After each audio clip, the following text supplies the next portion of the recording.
So kayo mga kaibigan, magandang araw. Welcome and welcome back dito sa ating YouTube channel. My name is Mary Ann Bonbon.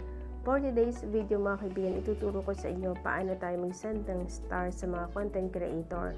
So ang dami ko kasi nababasa sa comment section. So ngayon, step by step yung ituturo natin sa inyo. Make sure na tapusin niyo itong video na to. So ngayon, pupunta muna tayo dito sa ating Facebook account.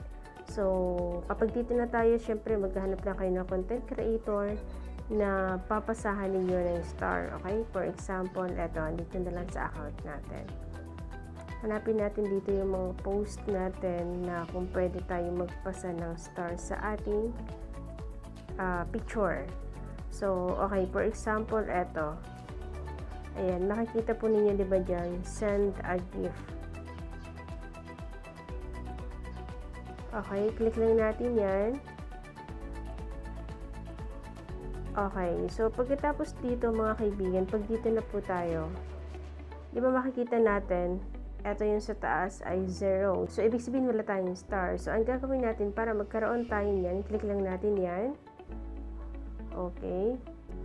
So, dito ay bibili na tayo ng star dito ngayon. So, ang gagawin natin dito, hahanap lang tayo. Halimbawa, eto, 18. Diba eto, yung 19. Okay? So, yan. Pili na lang kayo kung magkano yung ilalagay ninyo na star. Tapos, ito yung sinasabi natin sa inyo, di ba? Yung marami akong na-encounter na tanong.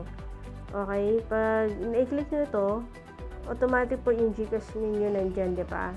So, ang gagawin niyo, click niyo lang yan yung top buy. Tapos, dito, ito yung marami ditong naguguluhan.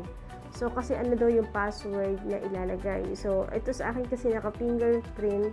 Kapag pinindot ko yung fingerprint ko is automatic na yan siya. Automatic na tayo makakabili ng star. So, ayan. Pero kung sa inyo ay password, i-type nyo po ang password ng Gmail address po ninyo. Okay?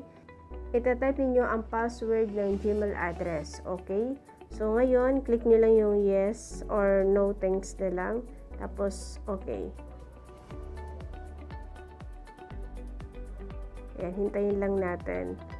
So, kung mapapansin natin, makikita natin doon yung 18.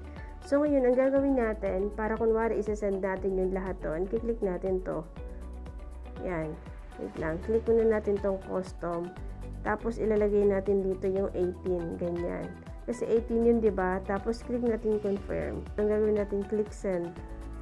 Okay. So, yun, nakapag-send na tayo. Makikita natin, ayan. So, yun lang mga kaibigan. I hope na sundan ninyo yung ating tutorial. Kung nagustuhan ninyo, don't forget to click the subscribe button and notification bell para lagi tayong updated sa mga video natin. Salamat!